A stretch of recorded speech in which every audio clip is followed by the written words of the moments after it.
Well, hello out there in YouTube land, all you comic book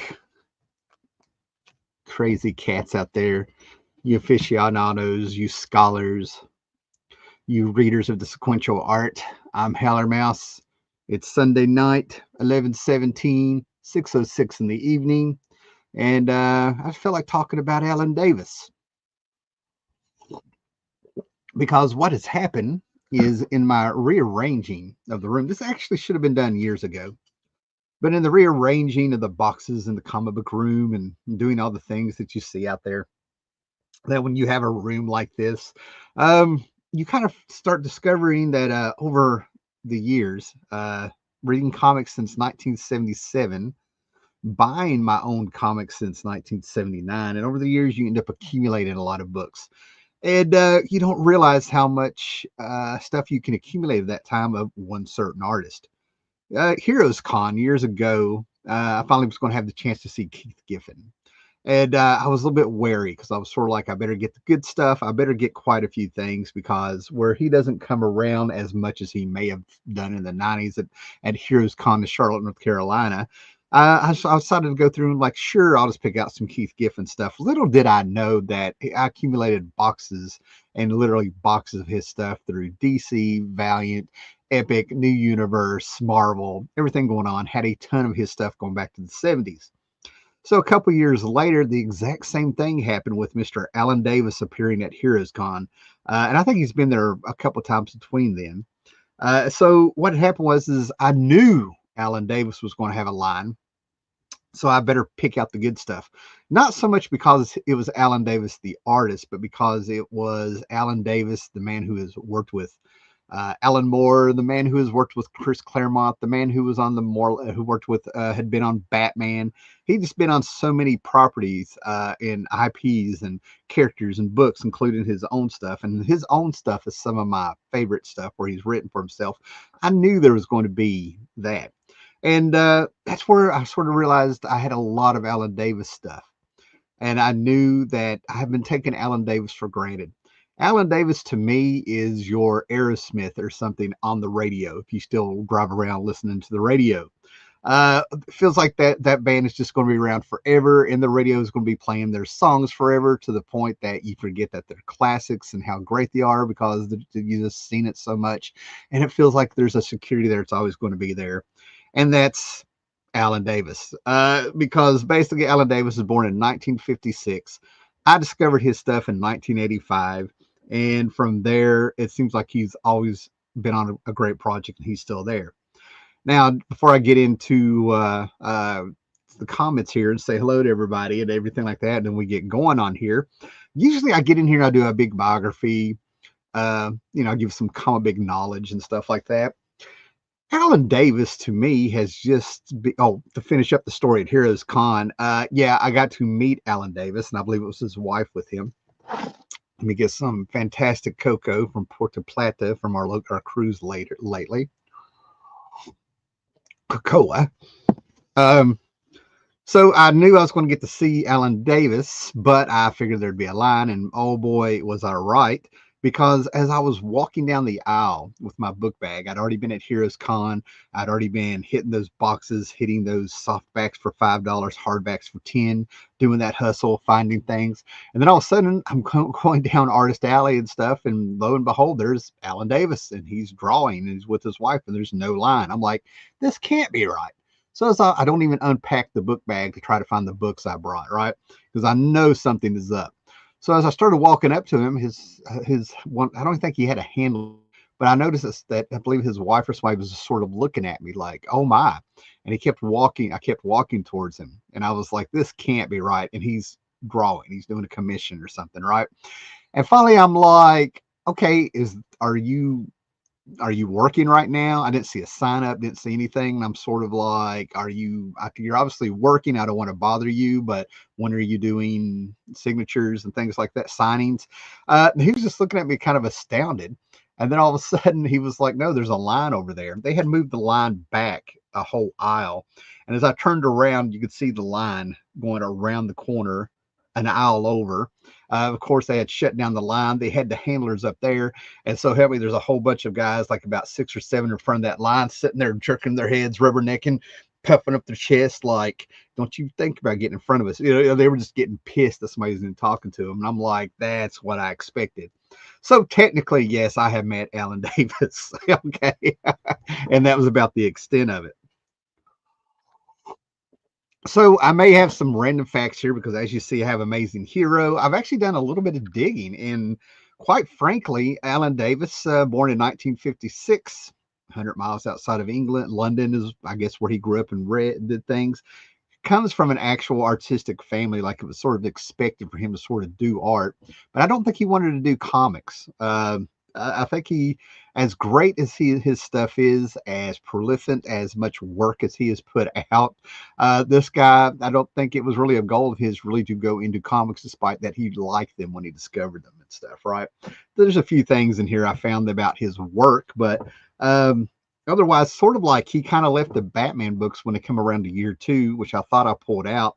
And it turned out he left that book supposedly because they wanted him to redraw a Batman in Batman year 2. They wanted him to redraw a weapon, a GUN out there in the book, right? And apparently he drew it a certain way like they wanted, and then he saw Frank Miller's Year One, and in the same sequence with Joe Chill or whoever it was at that point in time, who they were sort of doing that retelling of the origin again.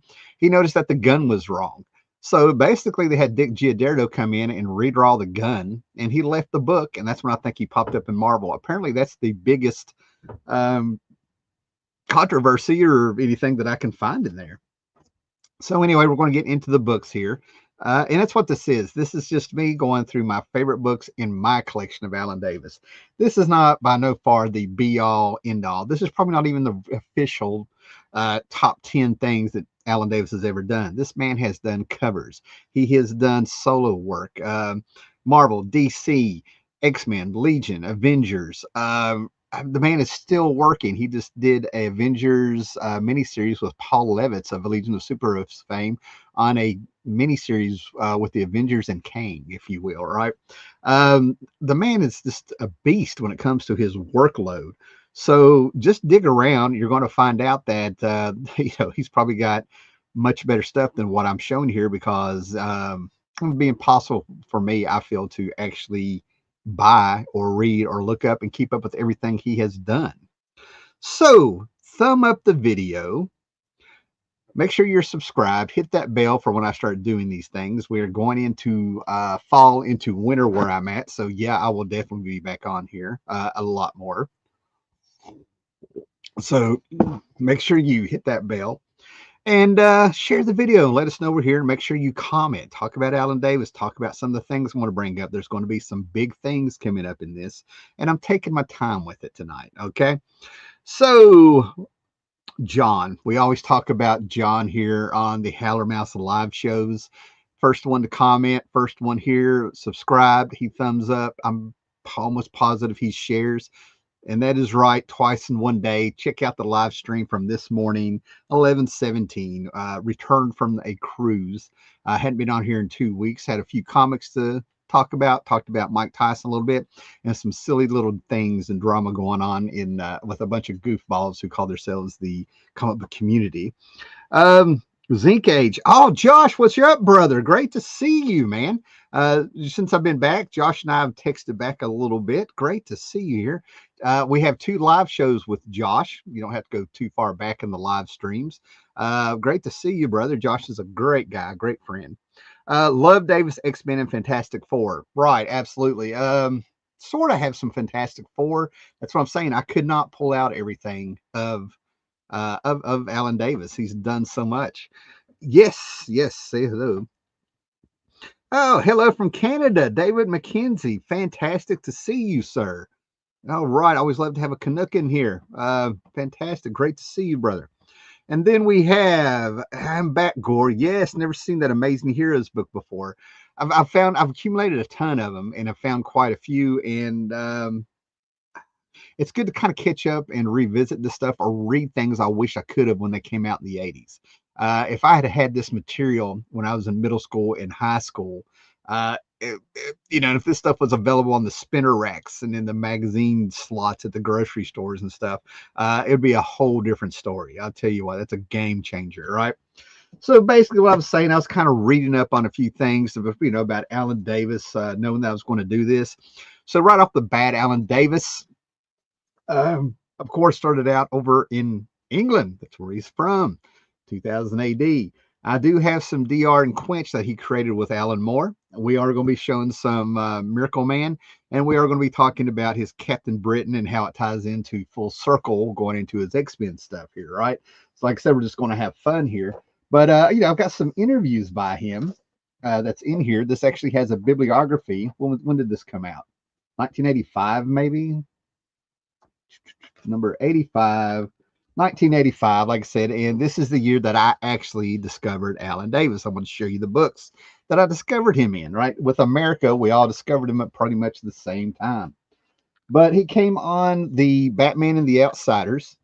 He'd already been working at Marvel UK in 2000 AD with Alan Moore in the early 2000s. And what was amazing is that his first work here proper was in Batman the Outsiders. I'm going to show you the issues. But he actually was supposed to have been doing Aquaman. There was an Aquaman miniseries came out where he came out with the blue and white Riptide costume, the new costume. Got rid of the orange and the green. And I still cannot understand why people absolutely hated that costume. I think it's brilliant. I think it's great. I've met people that think it's great. But he got pulled off because they felt like his style was better for Batman the Outsiders. He also talks about some mistakes he did in the art when he got on Batman and the Outsiders. So I was very happy to read this because I already had my comments ready to go about how I felt. And believe me, I was 12. I was 12 years old when I found his artwork, right? So there's some amazing heroes. I haven't really cracked into this yet. Excalibur. Announcing Alan Davis on Excalibur, he got his own book. To me, in my opinion, I feel like the light tone of Excalibur matched Alan Davis's art much better than in those grim and gritty 80s. And I also felt like the humor that was allowed to come through carried over from the Justice League by DeMantis and Giffen. I feel like this was their answer to it after the Morlock Massacre. Alan Davis, in my opinion, if you will, I started noticing after Alan Davis came out, I started noticing several artists that felt like they had the same style as Alan Davis, those soft lines, those British chins, those noses and things like that. And they've gone on to be much, much more, right? And one is Brian Hitch. This is some early-ish Brian Hitch. This isn't going back to his DC stuff with the Armageddon 2000 annuals of 1990, 91, whenever those came out. He did some action or Superman. He did an action or Superman annual where I thought it was Alan Davis, but this is a one-shot She-Hulk thing in She-Hulk, The Long Good Night, and you can kind of see some of the Alan Davis influence on there in his thing, of course, with the shape and the face of it. Of course, Brian Hitch has gone on to become a freaking beast in his own Authority, The Ultimates, things like that. And then also Ivan Rice is in this of all people, right? I can't remember if he's I think he's just inking it. But when I saw some of his stuff, despite him being from South America, I believe, I saw a little bit in there.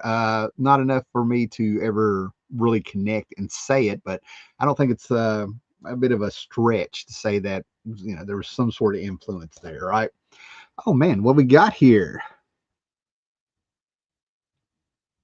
Okay, we have Surly Tim, hot dog. Woke up in time for my nap. The aqua camo costume was awesome. I thought it was fantastic.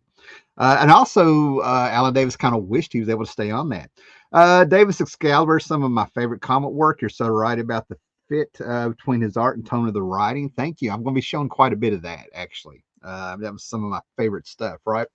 So right off the bat, we're going to be showing the Batman and the Outsiders. Batman and the Outsiders started when I was in 4th grade. And I got to tell you, there's some things going on in life to where 1983, probably the first 6 to 7 months of, 1983 were the greatest of my life. I was actually riding a bike to school. A lot of things were going on. And I think the third Batman book ever to come out to be a #1, if I remember correctly, was Batman the Outsiders. #1 came out. I have it right here beside me, but I want to stay on point here, right? And this was the book that I had in mind that this was going to be my Fantastic Four #1. This was going to be my Avengers #1. I'm going to start collecting this book as a kid. And at the time, this you felt like this was possible, okay, because of the sequential nature of books and how just the whole way that they were much more dependable, if you will, with long runs and the same at that time that I was in there, the same creative team staying on for a while, right? So I feel like that this was going to be the book that I'm going to start at 10, and 20 years later, I'm going to have about every issue off of the stands. I was young, hopeful, and really wanting it. You know what I mean? But alas, it wasn't. But we had Mike W. Barr and Jim Aparo, just knocking it out there. So Batman the Outsiders, I've got a soft spot for it, a very big soft spot for it, right? But this right here was the first time I saw Alan Davis because in issues 20 and 21, we get these pinups by him. All right. So there it is, folks. As far as I know, this is Alan Davis's American debut in comics, okay? And it was on The Outsiders. Now, my feelings towards him doing Batman, my God, let me let you know that if you go back and you look up some of his detective comics, um, he moved on from Batman to, I think, Detective Comics. I'm sure he did some Batman proper issues. But if you go back and look at his Batman, and I'm just now realizing there's a Who's Who of the DC Universe Volume 2 I could have brought out. But anyway, because Alan Davis did that, I was never really comfortable with Alan Davis drawing this thinner Batman who's a very soft. And he immediately, I was so glad that in that interview, a little bit that I read, trying to find something for this, that I stopped there because he realized with his art, he had turned around and made a mistake. He thought that the density and tones of would he kind of thought that the way that Americans comics were colored and things would add the weight and density and tones, make up a lot of things. So he ended up doing very thin art. And maybe that's the term I'm looking for here. But he did very thin art. So I am one of the people that was never comfortable with Alan Davis doing Batman, right? That would change when he comes back around in the 90s. And we'll get there, folks, right? So this is just fantastic stuff. So we all of a sudden we had an issue where Jim Aparo didn't do the art. This has been happening every few months, and I also started noticing Jim Aparo. Even as a kid, I noticed these things, folks. That Jim Aparo was getting inkers and stuff, right? So we got another pin up here somewhere by Alan Davis. It's in here somewhere, I'm sure. I know I'm not having a faulty memory. But I started getting the idea that something is going on with this dude that we're getting here. Plus, it had the announcement of the next issue. Maybe that's what I'm thinking of. So anyway, in the next issue, you could clearly see the blurb about the next issue. Clearly see the art of Alan Davis coming. Okay, but I know there's a pinup in this. It's going to drive me nuts. Oh wait, no, he did the front page, first page. Excuse me. Yeah, our regular storyline resumes next issue with the truth about Halo, right? So all of a sudden, this is where Alan Davis knocked me out of the park. Okay, right here. This was it with this storyline, these two issues of Halo, right? This has been an ongoing drama about who is Halo and stuff, right? And all of a sudden, here we go, Alan Davis proper, getting to see his interiors. And all of a sudden, man, he's just killing me, man. He's got these neat little designs. I mean, he is going at it full throttle. This was a fantastic debut. I thought I quickly figured out that this guy had been doing comics for quite a while. There was no way in the world that he hadn't. So this stuff was just fantastic. Okay, absolutely fantastic. And this origin story, the way his pacing, the way he filled up the issue, I was like, dear God, this is fantastic. This storytelling of Halo finally remembering that she's possessed by, pretty much an alien being that's very, very old, right? Uh, and he just blew me away with this, right? This was my introduction to Alan Davis. Nailed it. He just did so great in this, right? Um, he brought an energy to it. He brought an emotion to it. And then again, like I said, I don't know, I felt like when he was drawing Batman, it felt more like it should have been for, I don't know, maybe for a toy line or maybe a cartoon or animation is what it felt like. But like I said, his interview explained what he was doing with his art, and he realized his mistake. So anyway, this was the stuff that got me. The stuff that's in this is fantastic. This Batman the Outsider stuff is fantastic, right? This I'm pretty sure is a silent story. So we got to see some of Alan Davis's stuff where years before Marvel did, if you remember Marvel doing this 20 years ago or something, the Hush days.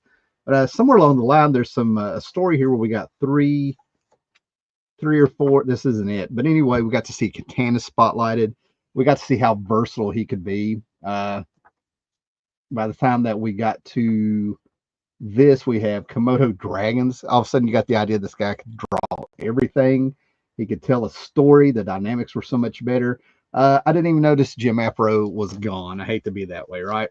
So we're not going to go through every issue, but I mean, these books are very cheap, and if you want to have some fun stuff by Alan Davis, early stuff, this stuff is fantastic to find and see how far we've come. What he was doing, watching him just evolve with American comics. I mean, this guy could have been doing Indiana Jones. This guy can do anything. You automatically knew that this guy was going to be coming around. And then all of a sudden you had him, the guy could have been the original Adam Hughes with you started noticing Looker and how he could draw women and make them voluptuous. And this is before we had the term good girl, or at least before I knew it and stuff, right? But they tried to make Looker something. It never really happened. But Alan Davis got in there and did it.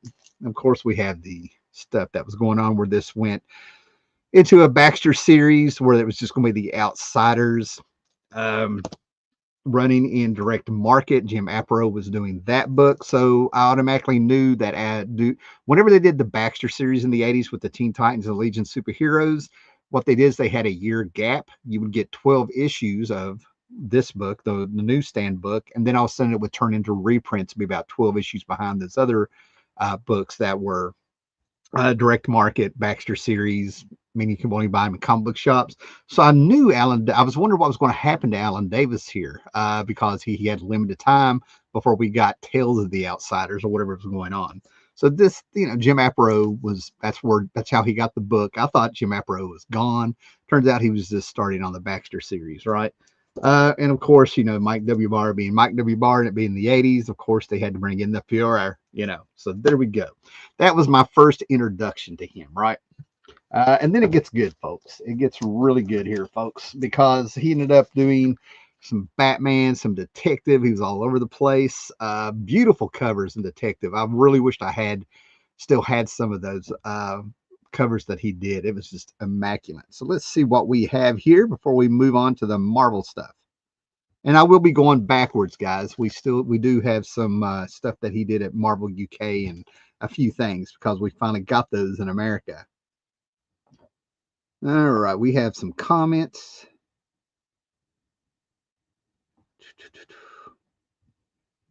All right, Surly Tim. I got hooked on the Davis Neary team during the Detective Comics Catwoman story, and they've been one of my favorites since. Absolutely, man. As my taste has matured, and I've seen what Alan Davis can do. And like I said, I'm always learning. So when he talks about some of the stuff in his art that I picked up on, admits that it was a mistake, I was like, this guy's fantastic. Parallel Alan Davis's Batman stories were the first ones of his to show up around here. It took me another year for me to notice him in the Excalibur. Yeah, Excalibur is my favorite stuff, except for this. JLA The Nail, perhaps my favorite Alan Davis work ever because he wrote and drew it, and we'll be looking at it. Okay. And his Superboy's Legion, which strangely I couldn't find for this. So apparently I have moved things around. I have that. I do feel like that's inferior to JLA. And guys, these are Elseworld stories, if you will. Okay. They're not in continuity. Are still my favorite superhero works by him. Very same, Paolo. Yeah. Yeah. To me, his DC work does inch out his Marvel work just by a hair. The Nail was amazing. We'll be talking about that. I need to do just a proper video on the Nail all by itself. I went backwards with his UK work, considering his cartoony his style is. I'm surprised how dark his art looked in Alan Moore's Captain Britain. We'll be looking at that. Yeah, you've discovered the same way a lot of us seems to have.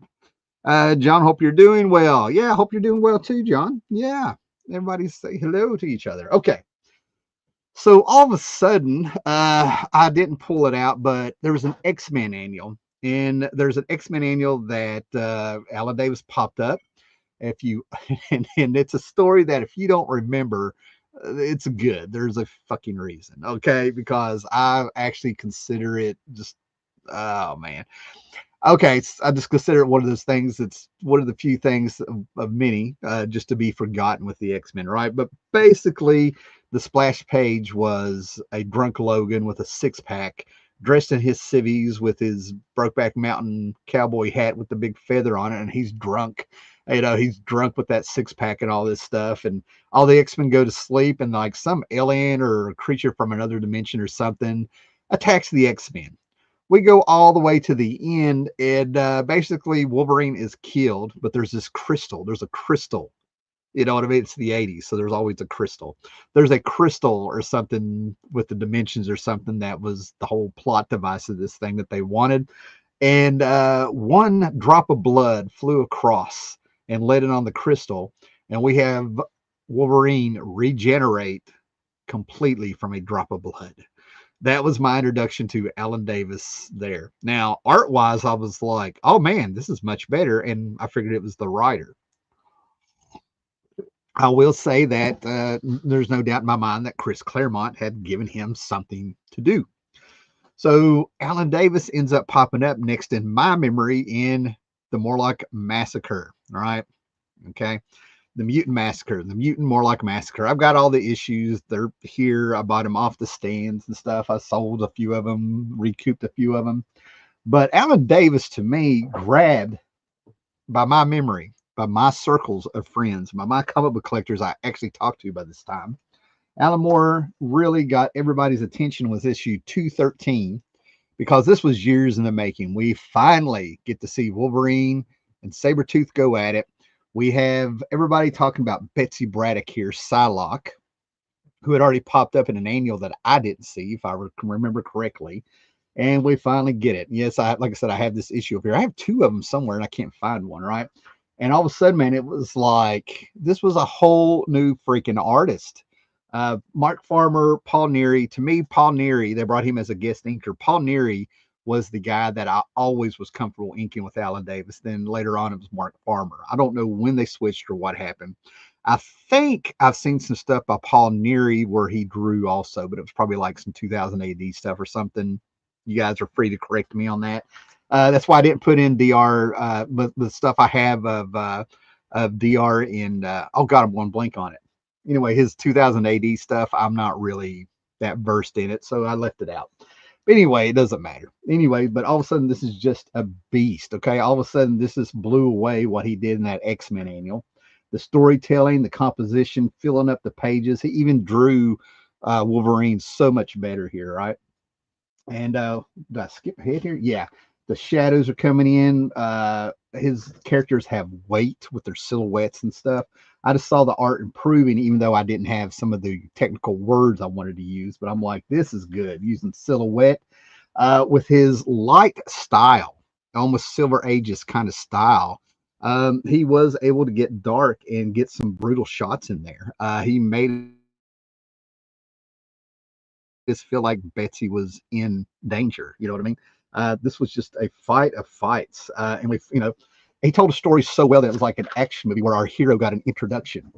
Like he's here. Oh shit! The timing was fantastic, and then we got it, man. I was not. This was not the same man that I read in the Batman books that at DC, if you will, right? He just got more and more brutal with them.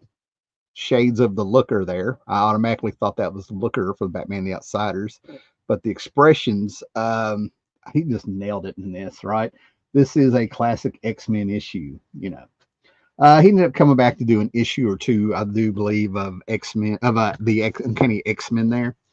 Well, what everybody went nuts was the All New Mutant annuals here, where we got Betsy Braddock and of Psylocke, and I could not understand why everybody was going nuts, right? And I'm assuming it was because of people in the know that knew about his Captain Britain stuff, right? Because Psylocke is um, Captain Britain's. She's his sister. You know, that's her brother, right? So I guess that's why this book. I mean, it disappeared for the stands. I was lucky enough to find this in a dollar box, and everybody goes nuts over it. But I'm going to put that to the side because we cannot go through every page, even though I would enjoy it, of his stuff. But it was this New Mutants annual of 1987, number 3, is the one that blew me away because they just, I feel like Claremont started writing for Alan Davis, like this guy can draw anything. So he threw everything at him in the world. We have two shapeshifters getting into a shapeshifter fight, and you got to turn off your brain a little bit because you followed the Impossible Man, as I have had at the time. He stayed purple and green on there, and I didn't really want to. Excuse me, let me back up here. Warlock stayed yellow, and if you'd followed him in the New Mutants, he did not stay yellow when he shapeshifted. For some reason, he did, right? And that's actually was a plot point in ending the fight and having the Impossible Man go nuts, right? But this is my original. It has been read and reread because I was just like, oh my God, everything in this was just fantastic and fun and great. They're in the danger room. They had a version of them fighting the Avengers, if you will. But all of a sudden, the Impossible Man lands, and we get to see Alan Davis just go to town on everything that is Marvel and more, right? Uh, I mean, it's just fantastic. The man can draw anything and everything, and all the Marvel history references in this. We get new costumes. Art Adams had designed a bunch of those. They'd been in the X-Men annual not too long before this.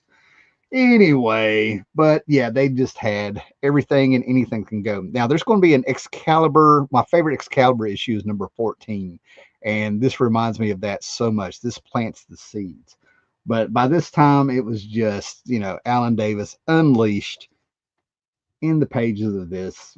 Um, they just drew anything and everything. Mr. T, Rocky, the kitchen sink is in here somewhere. Just such great stuff, man. But yeah, so yeah, okay. I know this is the key book. This is the good one that everybody wants. But man, don't miss out on this one, okay? Just for the pure fun of it and stuff, right? All right, so that's good stuff. I'll bag that later. Here we go, man. We are all over this. We got some great comments. I am not going to be ignoring them. This is what it's all about, folks. Jump in here. Let me hear from you. Oh, wow. All right.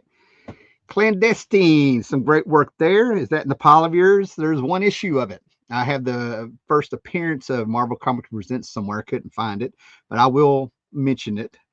Everybody's saying hello. Love that X-Men cover in the run. It's a classic. I mean, Alan Davis just became unleashed at Marvel. Mutant Massacre is still one of my favorite off the spinner rack experiences. There's nothing like it, guys. I've talked about it before.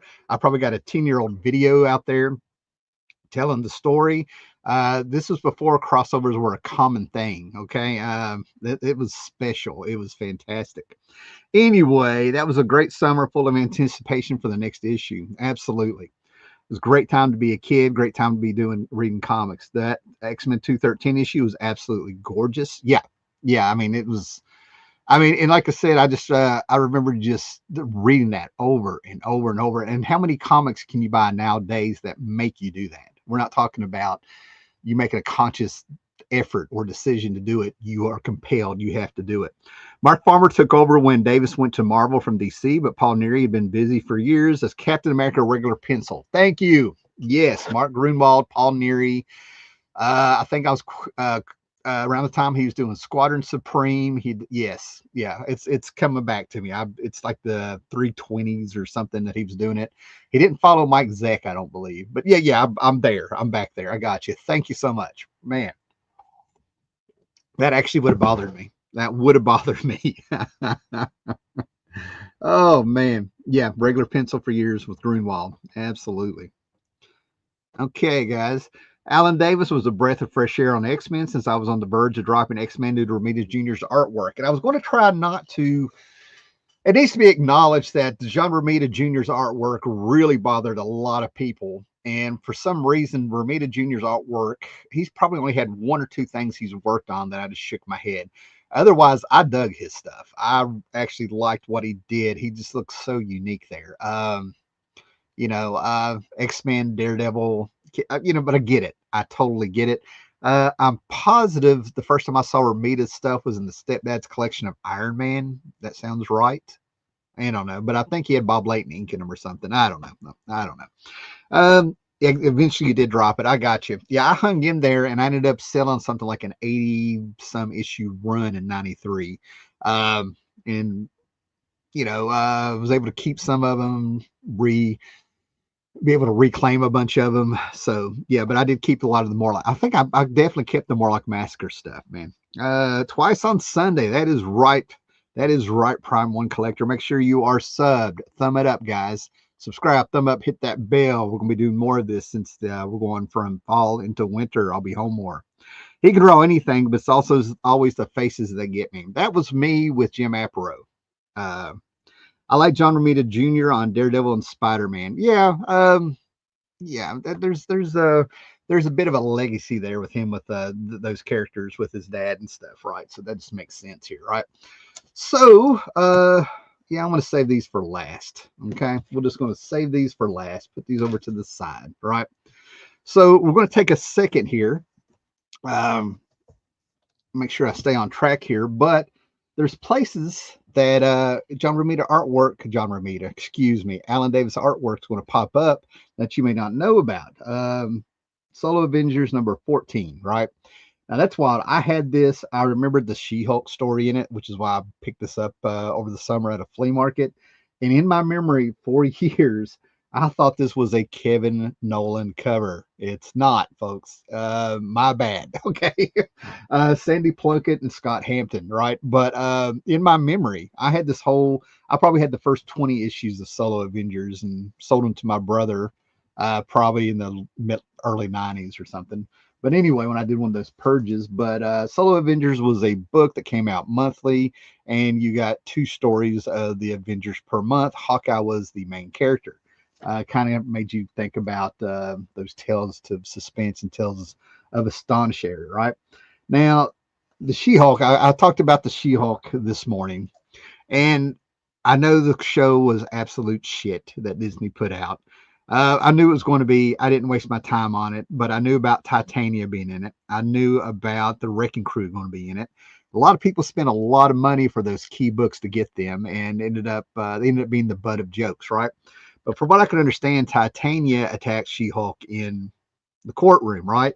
And I kind of laughed because I thought somebody had read their comics and got it from this issue. This is Chris Claremont, Alan Davis. They were doing Excalibur when this came out, and Alan Davis got paid for a page that makes me laugh. Like, if you don't think you can do comics, this is going to have the a page that'll show you yes you can. And remember, he got paid for this, right? So basically, it's just a little tongue-in-cheek story here of showing the lawyer side of Jennifer. Um, and all the talking heads and exposition, Alan Davis, like I said, kept it interesting. We got our establishing shots. We got the talking heads. We got a lot of that Chris Claremont dialogue, a lot of story in just a few pages. And Alan Davis is doing it all justice. And then all of a sudden, we're getting told the story and Titania attacks, right? And I just had to laugh because I'm like, this has got to be where that TV show got this from, right? So they fight and everything. She's telling the story. She's remembering things or whatever. I don't really remember the story that much, but Titania finally like pisses her off gloriously, knocks the shit out of her. And check out this page, folks. Alan Davis got paid for this splash page, whatever his pay rate was. Wham, thud, whack, bam, a tire, some lines, and that's it. He got paid for this. This is the greatest thing I've seen since that Snowblind story in Alpha Flight by John Byrne. Okay, I'm like, he got paid for this, and I'm wondering if he even wrote the sound effects You know what I mean? I wondered if that was the letterer. You know what I mean? I'm like, okay, but he got paid for that.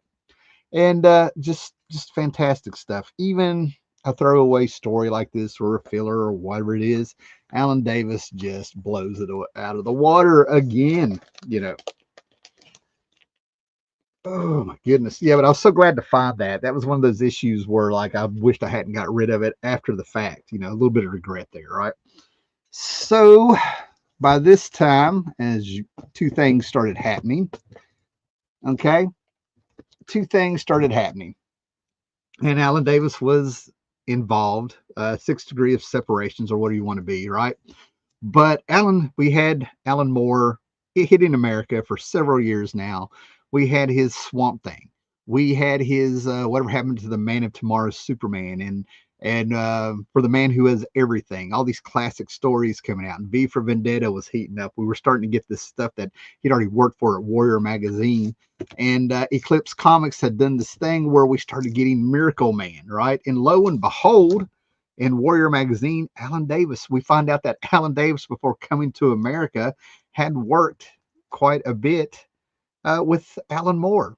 And we come to find out that he is the Miracle Man artist. This got this thing off the ground. We also start to find out that all the stuff that's going on with Excalibur.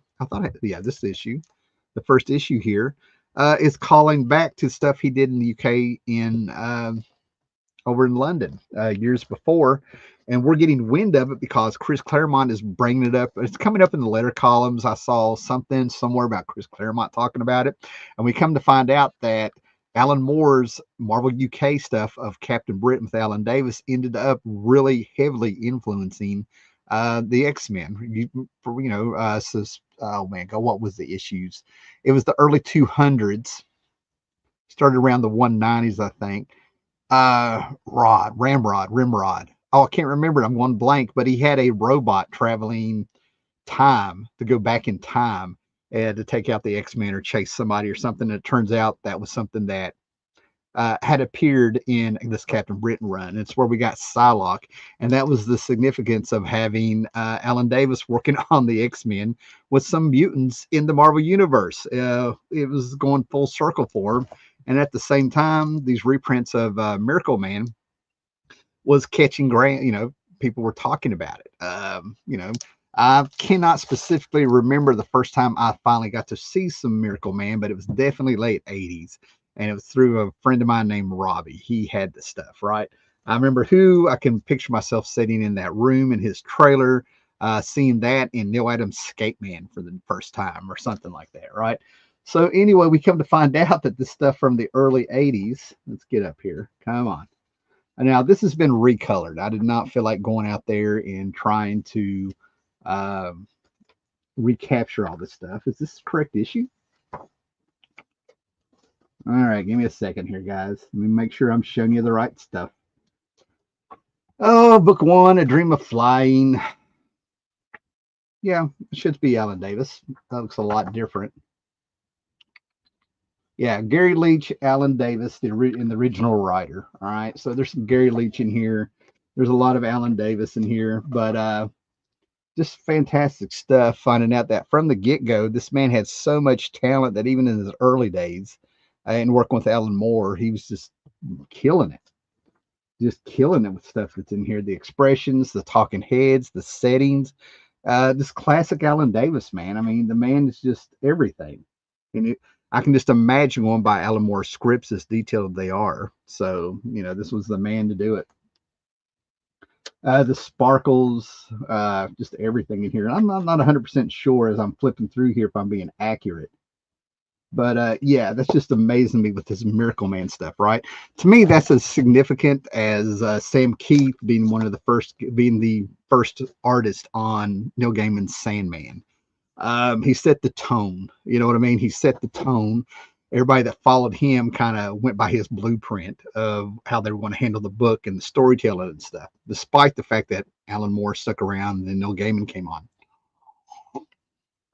So that stuff just amazes me, right? And then just to go ahead and jump into it so we can get to what everybody's waiting on, I feel like, is this Excalibur work. We finally got this trade out of the Marvel UK stuff of Captain Britain. And what I have read of this, it still blows my mind. I know I was a young lad when he popped up in Marvel Team Up over here with Spider-Man and stuff in the 70s and everything like that. But I never realized that Captain Britain was considered such a CDE. I think he was referred to as a G level character before Alan Moore got a hold of him. That blew my mind. I'm like, you got to be kidding me, right? So anyway, we get in here, and basically what he's done is that Alan Moore did exactly to Captain Britain what he did to Swamp Thing.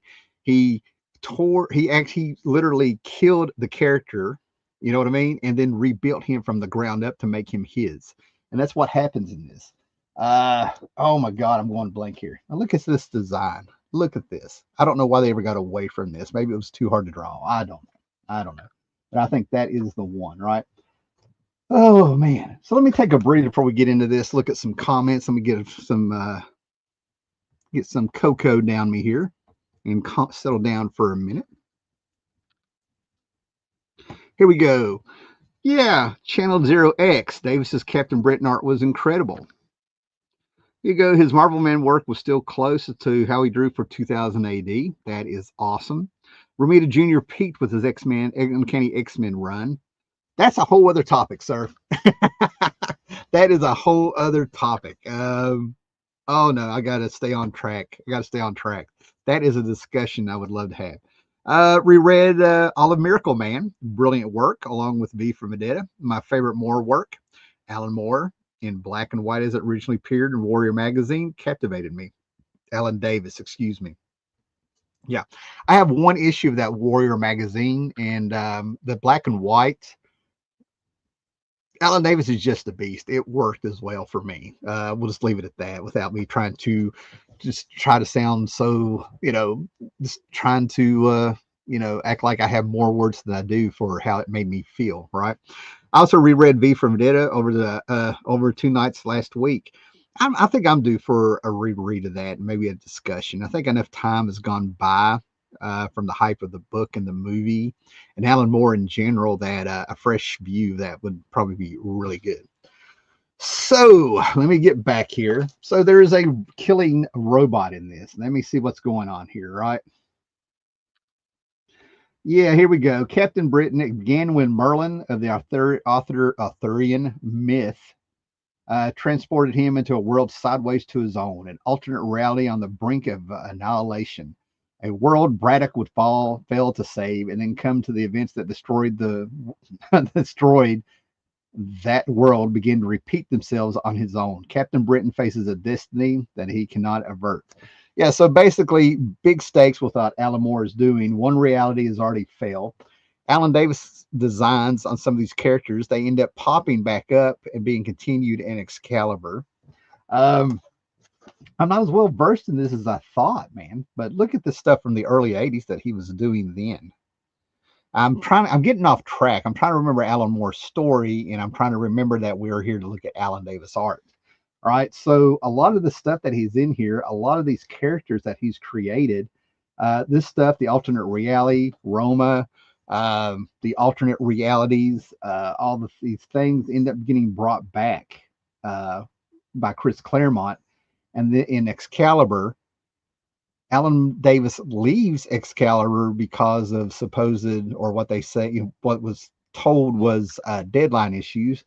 Yet around issue 42 or 43, I have them also. Alan Davis not only returns to Excalibur, becomes the writer. So this stuff is just amazing that we have Alan Davis have a career. Not only does he transcend to another country, into a whole other realm of fandom and stuff, but within 10 years, he gets to go full circle with the stuff that he started out doing in comics. There's Betsy Braddock, there's Psylocke, the purple-haired, purple-eyed mutant that everybody went nuts over. Murder World, going we go all the way back to Arcade, going all the way back to his first appearance in America with Spider-Man. There's so many callbacks in his material. Seeing this stuff after I had read Excalibur made so much more sense. The creativity, I mean, it truly is like an Alice in Wonderland experience seeing what came out of Alan Davis's head. I've seen the Coliseum of aliens in many, many books. Okay, X-Men made, X-Men did it with Rob Liefeld. If you watch any kind of Star Wars or anything, you just read comics, there's always this thing. Yet Alan Moore makes it unique and fluid. I mean, this is for him to be drawing like this, then to see what he ended up doing on Batman and the Outsiders. I was like, something had to have happened, because this is just unreal. Two-page splashes, the angles. Looking at this is like perfect perspective. Everything's just fantastic. Little details like in the hair that he makes sure not to skimp on. I mean, everything flows and moves and stuff, right? It's almost like there's a little bit of a comparison with Jack Kirby, because Jack Kirby never drew anybody being static. Nobody was actually sitting still. There's always some sort of movement in even any panels, even when they were talking. And I see a lot of that in Alan Davis. Again, folks, somebody got paid page rate for this page. Isn't that amazing? But anyway, you go through this, and it's just, again, Alan Davis is just a beast. This was ahead of its time when you think about this being the early 80s. Just very lucky that Marvel actually put this out. Just fantastic stuff. It just never ends with him. Fantastic stuff, man. And I am making a mess, man. I'm having a good time. I don't know about you guys. This is great. Seeing all this stuff, right? So we touched on the Miracle Man a little bit. We touched on the Batman stuff. Everybody should be reading this stuff anyway. The beginnings of him at Marvel, Marvel America. And then all of a sudden, I feel like Alan Davis really exploded. There was a one-shot like graphic novel sort of thing, sort of a square-bound book where Excalibur got together. But when this series came out, I believe it was 1988, I've got 2 or 3 copies of this. I still have all the issues I bought at the time. But I actually really hated this format when it came out. It was supposed to be better paper. Couldn't believe we were getting it on the newsstand. But the problem is Wolverine #1 was this sort of paper. Excalibur was this sort of paper. And if you grabbed it, I don't know if it didn't absorb the ink, or maybe the ink was different. It didn't dry right.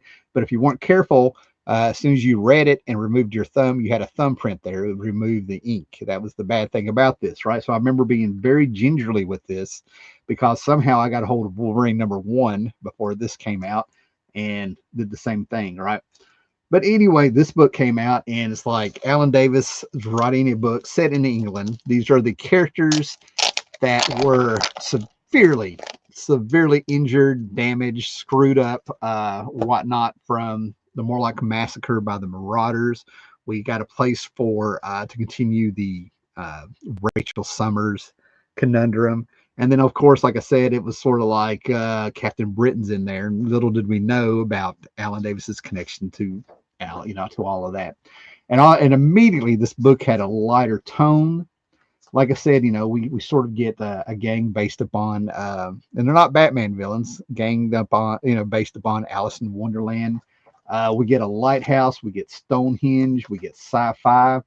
Again, so much is going in there. The exposition of Chris Claremont, and Alan Davis is just blowing it out of the water in this, man. Everything he draws in this is just spectacular, man. Even it fits so much in with the storyline, fits so much in a panel. X-Men history right there, catching up the reader and stuff, right? And werewolves are in here, setting up plot lines of the future as you go back and reread this stuff, handling all these characters and settings perfectly. I mean, it's almost like being a broke record with Alan Davis, man. This is why it felt like you sort of take him for granted, because he consistently delivered. And these guys, I think they were werewolves. These are the ones that creeped me out. I thought these were fantastic, because I was in high school by this time, I'm sure. And I had these robots myself that I drew. They had big underbites, jaws. They were completely silver like this, but they had mo haircuts. So when I saw these, I was like, hey, I felt like I'd been ripped off here, But anyway, kudos for this, right? Now, what made this even more fun is, of course, you know, Inferno was coming. This was a great time. I've got the Inferno omnibus behind me here and stuff, right? But we got even more Alan Davis because these comics were fun. There's no doubt in my mind. I probably said this, either started saying this 3 or 4 times. I know I've already said it before here, but there's no doubt in my mind that this was a lighter book in response to the Justice League by Giffen and DeMantis taking off and making a lot of money. And of course, this suited Alan Davis so much more, plus the setting of having it in England. And little did I know how much of the influence Alan Moore and these books would influence Chris Claremont with this stuff, right? So beside me, I have a box where I have tons of Excalibur stuff, right? So let's just look at that for a minute here. You got to get this short box lid off.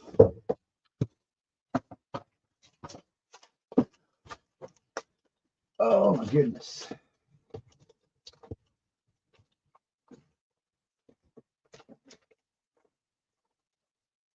Make sure I get my favorite issue out. That should be enough of them. Okay. So as you can see, and let me get these out of the way. We've already talked about that one. Yeah. So basically what was so great about these is that these covers were very light, very funny, little comic strips themselves. These are the very ones I bought, told a story, and we got some iconic images. This is actually there for a while, an iconic image of Kitty Pryde, okay, and Lockheed the Dragon. Not so much now, maybe for people that were there like me, maybe we remember it so much better. But you know, the artwork consistently, he just kept it up. The storytelling, everything he was doing in there, the stunning graphics, you know, catching the drama. It just goes on and on and on. And like I said, this he just kept delivering and kept delivering. Um, Captain America Britain and Juggernaut, a little funny there. Got a big footprint on him. Like I said, the where the book was so light, you know, cover. You know, this harkens back to the Carol Burnett show, ending credits, if you will, with the janitor lady.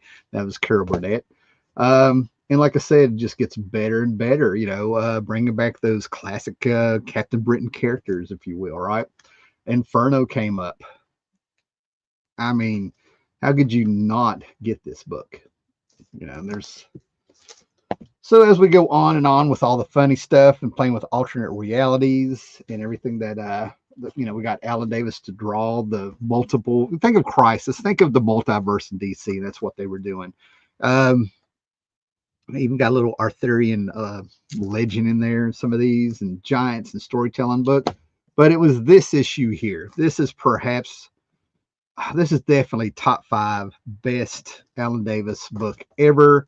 And the Cross Time Caper, we had a year-long story, or probably even more, where we had Excalibur traveling through the multiverse, if you will. And we get to one that is rather silly, full of in-jokes and stuff for our characters, right? It flat out looks like your basic homage to Avengers versus the X-Men. And we see all these characters coming in. And then all of a sudden you start noticing it's a splash page and we see sillier versions of some of these heroes. We slowly start seeing that something is a little bit off. Something's just a little bit off. And I was like, this is hilarious. And I should do a video completely just on this one issue where they end up in a very silly version of Marvel New York, if you will. And it's just completely crazy. Chris Claremont and John Byrne actually show up in this, which cracks me up. They're transport. It harkens back to the Phoenix Cocoon, if you remember how Jean Grey came back. And they have to go see what caused the tsunami and the flood. They go to New York, and we start seeing that it's just a silly, silly universe. And he just does fantastic with this. Namor has flippers. Giant Man's powers have gone out of control, so he walked out into the city, and each step he does causes waves, the butterfly effect in there. Captain Britain punches a Hulk, and he ends up crying because he has the mind of a child, not the savage Hulk that we have. And he just fills it up with all these characters and storytelling. Just keeps up. They just went to town on this one. I mean, we get alternate versions of our Fantastic Four. I mean, this thing is just packed and loaded, and should be in everybody's collection. You know, like I said, he just kept delivering and delivering on Excalibur. We even got a little Frank Rosetta influence there. I love this cover. I recreated that with Sword of the Atom on my own little art. Um, it just went on and on and on. You know, just fantastic stuff. I think that's a Rick Leonardo. Sorry, that's not the one, right? And then he would end up coming back, and I think it was around issue 43 or something, and he ended up writing that as well. And slowly we started finding out that Alan Davis could actually write and create as well as he can draw. So it was just fantastic. All right, guys, we got a few more things to show here. We're a little bit over halfway. Like I said, we're taking our time and we're having fun. Okay. All right. Need to see what's going on here, see who's here. Guys, make sure you like, hit that thumbs up, subscribe, hit that bell. I've gained about 50, it blows my mind. I've gained about, I think, 50 new subscribers over the past, I don't know, since about the spring, over the last 6 or 7 months, which blows my mind. It's always great. Comment, make sure you're subscribed, let people know, share this as we're doing it.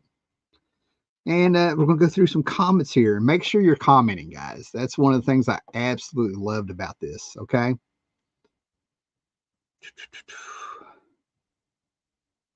All right. I think this is where I left off. We'll get through it here pretty quick. Davis's Captain Britain art was incredible from Channel 0X. Absolutely. I some of that stuff blew me away. I could not believe, I said it before, I cannot believe that was his pre-Batman the Outsider stuff, right? His Marvel Man work was still close to how he drew for 2000 AD. I remember reading that. Okay, I got you. Romita Jr. peaked with X-Men. All right, I'm repeating some stuff here. Sorry about that. Here we go. Channel 0X, Miracle Man possibly surpasses Watchmen as the best superhero comic series of all time. That's an interesting take. TechNet, Saturnine, Captain Britain Corps, all of them are great. Palo, of course, Palo has them like right there and stuff, right? As he says those names, as I read those names where Palo has written them down, and they all slowly start coming back to my head and stuff, right? Just fantastic stuff, man. Absolutely fantastic. The TechNet was an offshoot of the special executive from More Stories. They shared a lot of individuals. Absolutely. Those stories tie together. Um, like I said, I could do a whole, off the top of my head, it just amazes me if I could just get the names of the robots right. And Rimrod, was it Rimrod? My God, who was that X-Men? Anyway, I'll have to figure it out. There's the cover where, Colossus is going at it with the jeweled hunter from the future.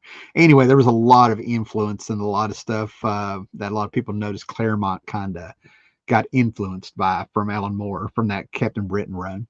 Hey, Charlton66. Hey, buddy, enjoyed the earlier video today. Also, the earlier video. Yeah, great to see you, brother. This is my friend Steve, man. Make sure you are subscribed and watching his stuff. It is always a joy. I probably embarrass him when I see him here. Like, I'm like, yes. Hello to all. Everybody say hello.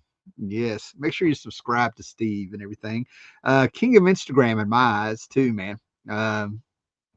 One of the best Instagrams also, definitely. Oh, I saw werewolves. Yeah, werewolves, scary characters. I really enjoyed the werewolves, man. It kind of when I started reading Bone by Jeff Smith, and I saw the rat creatures. I feel like their interactions and how they talked, it felt like the werewolves a little bit, but it probably goes back to some Karl Marx stuff and everything. Same influences is what I'm getting at. Certainly, Tim, I've been meaning to rebuild the Excalibur run. Their mutant books were one of my favorites. I finally collected all the Warren Ellis issues, and I finally found that last issue, 125. Now, I got to tell you, the Claremont stuff, the Alan Davis stuff, I think you're good. Surprisingly enough, I know it was 1994, I think, but the Warren Ellis stuff has really bummed me out reading it. I don't know. Anyway, I picked up the Alan Davis Modern Masters of the Two Morrows before it went away. 62 Lefty Blues. What's up, brother? That is awesome. 62 Lefty Blues. Paolo, I picked up both the Vagabond books. Your power suggestion is strong. That's right. Listen to Paolo. Here we go. I'm here to help you spend money. Make sure you're subscribed to Paolo also. Just check everybody out here that's here, okay? Makes me want to do a top X Series artist list. Davis will be up there. Do it, David. I want to make sure that I am I want to make sure I'm subscribed to you. And if you decide to do that, man, come back when this thing is uploaded and on the rerun, and feel free to link it up. Put a link in there in the comments. Yeah, that'd be awesome. Nimrod, good God, thank you. Jeez. Good grief. See, that's the magic of a Howler Mouse video, right? Of a live show, a Howler Mouse live show. And there's people that can attest. I'm going to get a name wrong. Maybe I want to mispronounce it. I'm going to go blank on something that I could tell you any point in the last 40 years. I'm going to go blank now live on it. And then if I legitimately do forget something, it's going to bother me through the whole show. Usually there's a phone call. Let me make sure that our camera is still lit up. Usually there's a phone call, or like this morning, there's going to be some odd out of the blue, very simplistic electronic and or internet gremlin pop up. Okay, like I tried to share a video, so I tried to share screen this morning, and not only did it like go black, but it knocked out my high def camera and went straight to my laptop all of a sudden. It was very strange. Nimrod, good grief, thank you so much, David. Clandestine by the Smooth and Clean Work by Davis was a favorite. That's right. I'm going to mention that for a second here, right? You were right on there, right? Actually, when I was pulling all this stuff out, I found a clandestine book, Clandestine, that I never read. I realized I just found it and didn't realize I had put it away. Okay. So now, before I stopped everything a minute ago, let me make sure what's in this. We don't want to go too far ahead. I'm saving what I consider his best work for last, right? But Wolverine Bloodlust. This is a one shot from the early 90s. Okay. And basically, we got Wolverine. I think he's up in, good God, up in Canada during a winter, and there's some beast out there. Maybe it's Alaska or something. I don't know. But anyway, I really did not like the writing in this, right? Bloodlust. It is by Alan Davis, and Paul Neary. And I could tell there was some kind of transition going on here with him. Let's see what year this was. 1990. Now, I did not own this. A friend of mine owned this, okay? And I've acquired this in the last 2-3 years here, okay? And I went back and I reread it, and I'm like, I was correct. Alan Davis's art with his storytelling is fantastic. Alan Davis is the sign of a great sequential artist is that you can follow his story without reading one word, okay? It does not matter if there's another writer on it, just one word. And his storytelling in this gets a little bit more cinematic. Okay. I feel like the guy watched some John Carpenter movies or something, right? I felt feelings of the thing. We got, but what happened was is that as he was writing him, we got a lot of what I felt like were tropes and cliches. Of course, Wolverine had to get into a bar fight, and of course he's up there with some rough characters. Wolverine puts himself in bad situations. Wolverine secretly starts fights is what he does. You know what I mean? But anyway, the townspeople are being taken away and they're disappearing, and it's a mystery. And we got like Wendigos, and of course they're not really Wendigos, people. Let me put it that way. There's a mystery here. I'm not wanting to ruin, but these guys have been around for a long time, if you will, right?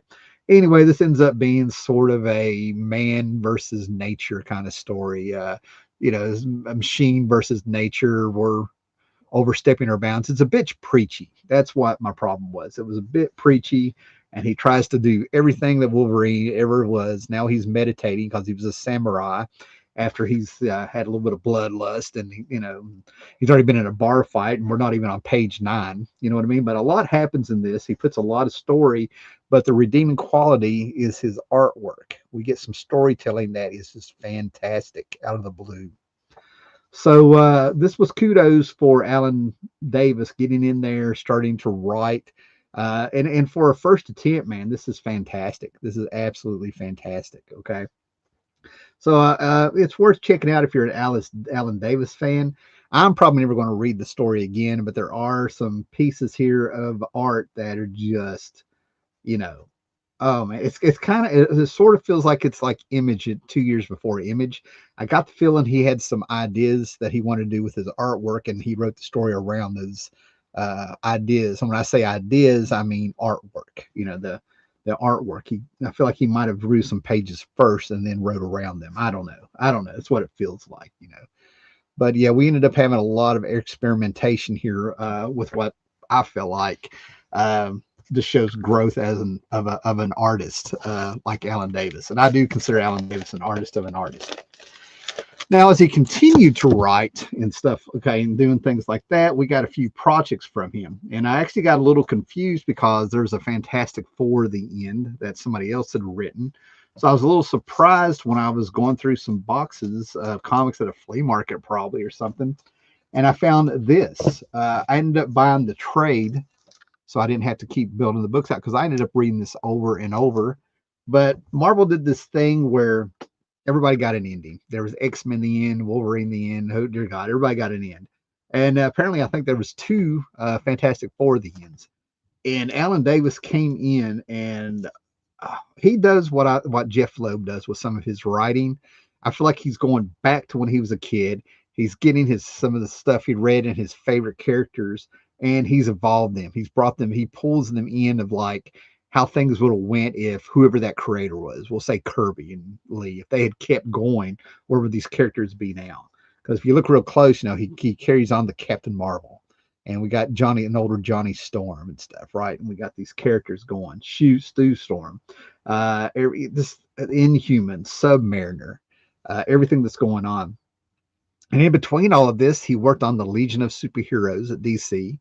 He got with Scott Lobdell with Heroes Reborn, where the X-Men came back in the late 90s, X-Men, where Thor, the Avengers, Fantastic Four, all of them came back from that dimension they were in. Basically, they stopped farming their books out. The contract came up with Wildstorm and whatever company Rob Liefeld had, and they brought him back, and he got to do that proper. He was doing covers for all sorts of books. Worked on the Legion of Superheroes, Legionnaires, Fantastic Four, just hitting everything. Got a fantastic run on the Avengers with Kurt Busiek after George Perez left, if I remember right. And then he gets to do the 6-issue miniseries out of nowhere that has its own continuity. And the stuff that he did in these books, I mean, it just felt like the good Marvel. You know what I mean? The good era of Marvel.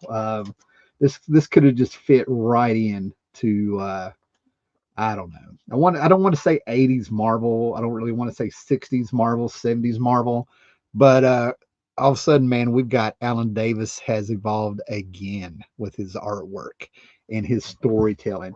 He is a proper writer in this. We get oh man, we get Clea as the Sorcerer Supreme. We get caught up. He's I'm trying to find the words to convey how seamlessly he catches up. There's a balance. He catches the reader up with where things are now here at the end, in the future of the Fantastic Four.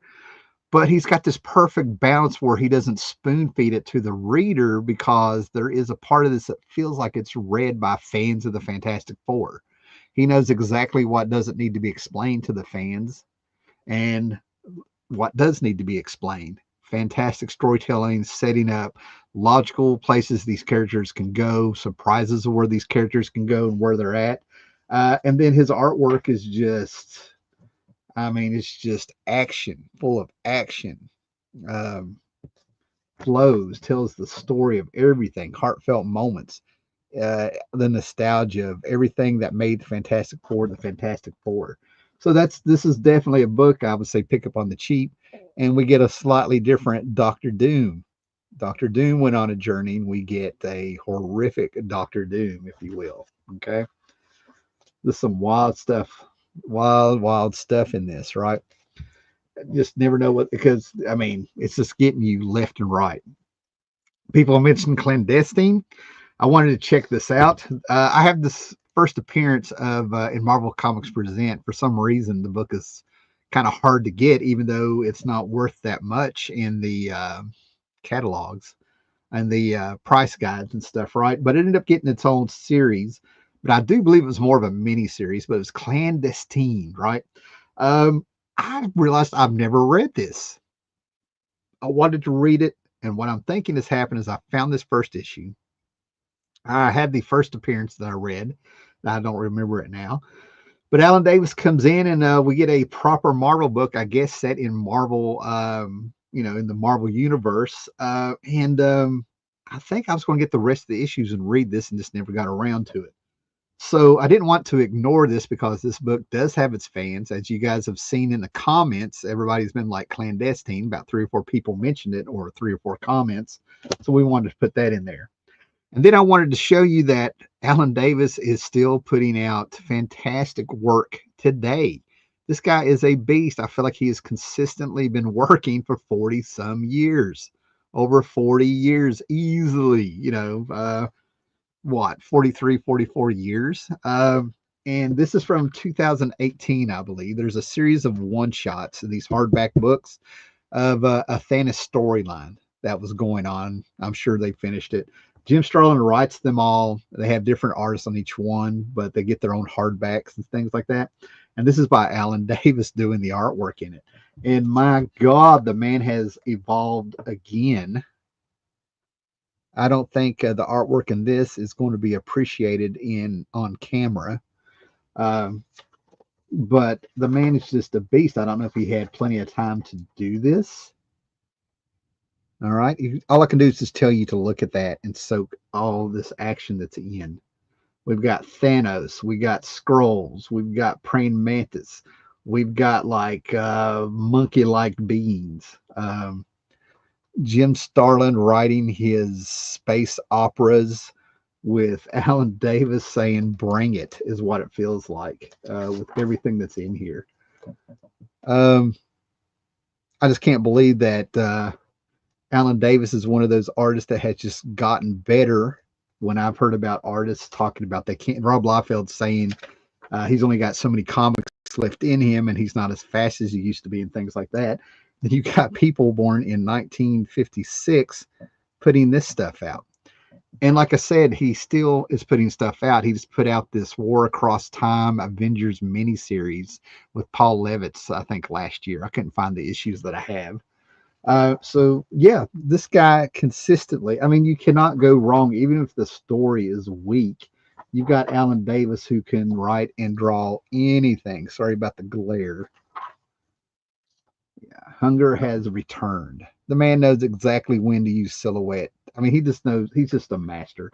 He knows exactly what is needed, when and where, and how to do it. I mean, my God, the man delivers. Jesus. All right, so we're down to the last stack. This is my favorite stuff by him, but after doing this stack, I think my list may have changed a little bit. Let's see what we have to say, guys. Bring on the comments, man. A lot of you are still watching, and I appreciate it. We're having a good time. His Fantastic Four stuff was my second favorite after the Byrne run. Okay, I can see that. That is fantastic. Okay, guys, so I mentioned that he was there with the Legion in the 90s and stuff, right? I'm not going to go into a whole big Legionnaires, 3-boot, 0 hour, pre-0 hour, things like that. But in one of the comics, I think it was Legionnaire, Alan Davis was doing covers. I know he was doing some interiors here and there of the books. But in one of the comics, you ended up getting this poster you could take out by Alan Davis, drawing tons and tons of Legionnaires. I have not enjoyed some, I mean, this, there's been more epic, I don't know how to say it, more epic tries or more epic posters of the Legion. Go back and look at the Keith Giffen one from 1984, right? I think he put hundreds of characters in a poster, right? And then if you go back and look at like Justice League of America number, I don't know what it is, 196 or something, where George Perez came to Marvel and he was actually doing Teen Titans with Marv Wolfman and did a few Legionnaire series. But there's a famous 2-page spread of the Justice League and the Justice Society on the satellite. And then, oh, I was going blank. There was something else. There's something else that came out. Anyway, my whole point is I put this right up there with those works. Yeah, this is just something they stuck in a comic for you, right? Alan Davis just happened to do that, and on the back of it, they chart out who all the characters were. Okay, and the reason I'm showing that is you get the idea here, right? So, I mean, Alan Davis just good grief, man. He handled so many characters. I mean, I put this guy up there with George Perez in my eyes. I really do, with the number of characters he can handle seamlessly. Now, the other thing is that he also did covers for a lot of series, right? And the biggest one for me in the early 2000s, from '99 to, oh my God, what was it, 2006? I don't know. But I don't know how. I don't know if he did the first year, the first 2 years. I can't remember how long he stayed on there doing the covers, but it was for the JSA. This JSA book that started in 1999, David Moyer, James Robinson, and Jeff Johns came on and stuff, is one of the most unappreciated hidden gems out there when it comes to a series. Okay. But anyway, this was a Wildcat story where he is solo. Wildcat is in the Justice Society headquarters. He's got a broken arm and he's naked in a tub and he's by himself. And the Injustice League or gang or somebody ends up infiltrating and, ambushing him. He's alone, broke arm, naked in a tub and stuff, right? And at this point, this guy has been a hero for 60 years, Wildcat. Uh, the idea is that he's probably one of the weakest characters of the JSA and stuff. And 60 years of experience, he ends up whooping a little bit of ass, out thinking them and stuff. He's got those 9 lives. And the Wildcat is a boxer. You know what I mean? Think Raging Bull, don't think Rocky. And then all of a sudden, man, Alan Davis is able to tell you that. There's everything about this character, this book, this story right there. Look at that. Raging Cat. I just said Raging Bull, Raging Cat. Just gets it, right? That makes you buy a book right there. Just amazing. And like I said, I had Superboy's Legion here somewhere, but basically we got these mini series that were Elseworlds, is what we'll call them. Not in continuity. And oh God, what was this? 90 something. I can't remember. This first one came out in 90 something. I don't know. Right. But the whole concept of this is that you see the Justice League. There is no Superman. This is Justice League the Nail, prestige format, square bound, 3 issues, I believe. And basically, the whole idea is that Alan Davis comes in with a poem or something, right? All but for a nail. But the whole concept is that when Superman's rocket lands in Kansas, the Kents aren't there to find the rocket nor the baby because they have a nail in the tire of their car that he has to fix. Thus, they are not there because of a nail. So, what does the DC universe look like without the first superhero? And in my mind, Superman will always be the first superhero of the DC universe in anything. And what happens when we have all these aliens that are there? Superman is Kryptonian. That's why there was no xenophobia. He thinks about it really, really well in this first one, right? This is Alan Davis. To me, this almost felt like Alan Davis's baby or something for a little bit because it's so well written, so well thought out. Tiny bit political. Xenophobia is out there. How would these characters act? It's character driven, right? And yes, don't worry, you do find out what happened to Superman, and it makes perfect sense how a Kryptonian can exist amongst us, and we would never know it. It's perfect.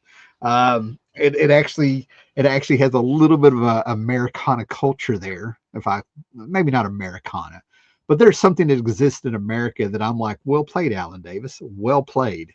Great, great, great. It made sense. If he had messed that part up about where is Superman, this whole thing would have fell apart. So we're going to look at it here in just a minute. Okay. Oh, we got some, like I said, comment all you want, guys. We are in the final stage here. Oh, I went too far back. That was me for a change and not StreamYard.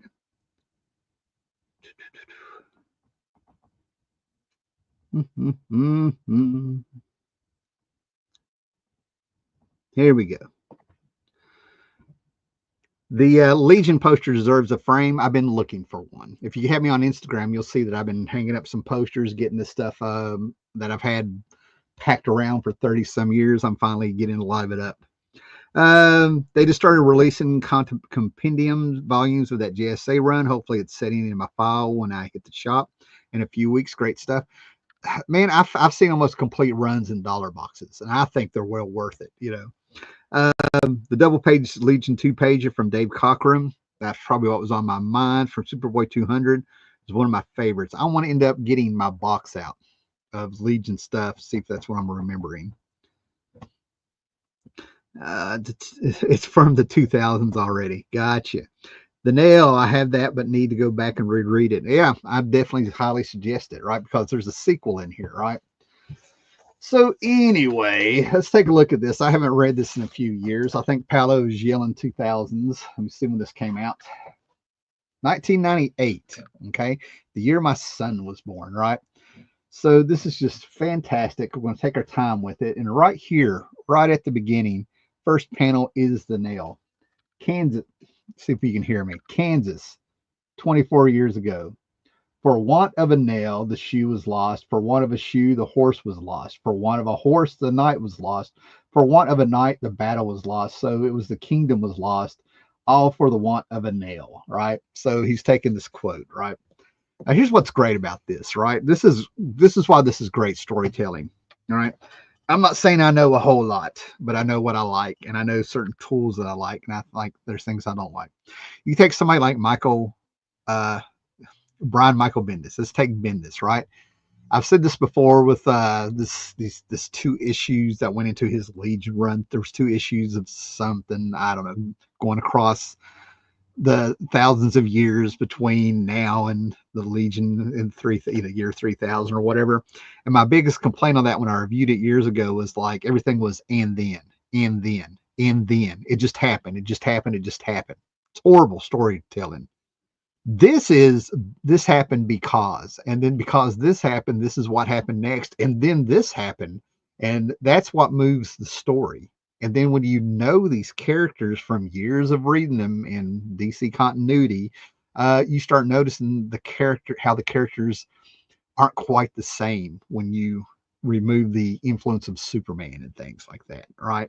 So this is just a well character driven book full of everything that I feel like Alan Davis absolutely loves and stuff. Again, the camera angles, Lex Luthor, the world building, the establishing shots, it's all right there. We definitely see how this world is out there. If you know you're Jimmy Olsen, you get to see all these weird things that happen to Jimmy Olsen now that he's not Superman's pal, who was there to influence him. That gives a history of where the DC universe is now with the World War II characters and things that have come out, and how we have a Justice League full of Amazons and aliens and nobody really trusts him. And then, we got a crazy Oliver Queen here. Okay, this guy went nuts and some bad things have happened to him because of Superman not being there and him trying to take on Amazo, So it's a jarring world when we get in there, man. And what he's done is that there are stakes involved. It's a dangerous world, and any of these characters could die or have something terribly done to them. That's great storytelling. We know the tone and what could happen, the boundaries and the world building, just a few pages. And then we meet our characters, and they're not all super jolly nice to each other. They're all trying to figure out ways to battle the xenophobia of the world and how some of them are privileged princesses and things like that, right? Just blows my mind. And they just keep going. We get the outsiders, full circle again. Alan Davis is one of those guys that gets to go full circle with his characters. Catwoman, the Batman universe. Now he returns to Batman. And we don't have a cartoony Batman. We don't have a Batman that looks like he's made out of rubber and stuff, right? We get to see exactly how evolved Alan Davis's artwork has come. He just fills it full of tons of characters in history, and we have Joker doing something horrible horrible to one of Batman's very close characters, if you will, supporting cast, and he forces Batman to watch. I think it's in this one, right? So the stakes are bad. We get Doom Patrol. We just go through everything and anything in this. It's just so good. Yeah, here's where something really bad happens. Joker's gotten a hold of some technology. He freezes Batman where he is. He actually makes his eyes stay open while the Joker pretty much skins Batgirl and Robin in front of him. All right, he can't move. And then we added it up because now we bring in the new gods. So in this first issue, man, we get world building, characters, situations, epic moments, and that's just in the first issue. There's still two more to go. So this is what you want. And by the time Batman gets back and you see the equipment that he has, this is what the Joker used on him. We get our big, oh shit, Batman's going to kill you moment, it feels like. Right. And of course, there was another nail. We find out where Superman was. And now we get to see what happens when you insert Superman into this. And I think hopefully I can find a lot of the stuff because this is not, it's a sequel. So it's not as great as the first one. But as you can see, he has come up with a way to pack as many DC characters as he can in there. And the fact that he has the Spectre, the Demon, the Dead Man, OMAC, and a lot of other guys in there, that's great. That's good for him. So we'll look at this one. Yeah. Right off the bat, you get the Spectre fighting a Cthulhu-like creature, some H.P. Lovecraft feeling stuff here. So we get Supernatural, just gets bigger and bigger. We get Earth 3 brought in here. Okay. I mean, this is just the epicness of what is in here and what he just keeps doing. It just blows my mind. The splash pages are unreal. You know, the Deep Six. This is Aquaman and Wonder Woman fighting the Deep Six. It blows my mind. We got a lot of Kirby in here. I mean, this is just fantastic stuff. The bigger fan you are of DC and Jack Kirby and all these things, the better this just gets, right? So that's it, guys. That's where we're at. Let's check it. I got a lot of stuff to put up, and I'm kind of tired. I enjoyed this. This is a good tired. I needed to do this. I needed to get this. I need to get all these books that I was thinking of Alan Davis out of my system onto camera in a live stream, share them. And now I can put this stuff up and move on to something else. Maybe I'll do a proper video where maybe I'll do the top 5 Alan Davis, books in my opinion, but there's so much to go for here, right? All right. Hey, Victor Shade, it was the Bouncing Boy Do Damsel Wedding. Oh, wait a minute. That was... Nope. I'm thinking of Karate Kid and Princess Projecta. That's going to come to me because I actually have the issue where they got married. Silver Age Superman was right to punish Jimmy Olsen. Otherwise, he'd turn into a brat and take over the world. I've always been disturbed with the fact that Jimmy Olsen got himself in a situation where he's about to marry a gorilla. So that tells you everything you need to know. You know what I mean? The Hawkman and Hawkwoman of the Nail are Carter Hall and Shara. Yeah, absolutely. It's the satellite era. It's the satellite Justice League. And another Nail, he has Booster Gold in it. It would have been perfect. Eric Breen, ladies and gentlemen, Eric Breen sneaks in here at the end and ambushes me with a Booster Gold comment. Well played, sir. Well played. I will rant, fury, and kick later. So with that, ladies and gentlemen, well, it looks like it's mostly gentlemen here. We're going to use that loosely, man. Make sure you like the video. Make sure the live show. If you're watching the rerun, like it, share it, subscribe, hit the bell. Great to see everybody that's up here. And like I said, now that we're going into fall, into winter, I'm probably going to be home a lot more, and you'll just never know when I pop up, but it will be more. Glad I could catch the stream. It's been far too long. Everybody have a good night. And there's no better way to say it. You Breen are correct. Oh, that is so funny. If another nail has had booster gold in it, it would have been, if it had booster gold in it, it would have been perfect. I got you. All right, guys, later. Be cool, be excellent to each other, read your comics, and catch you later, man. Thanks for everybody that popped in. Thanks to everybody that commented, man. Great show. Great show. Later.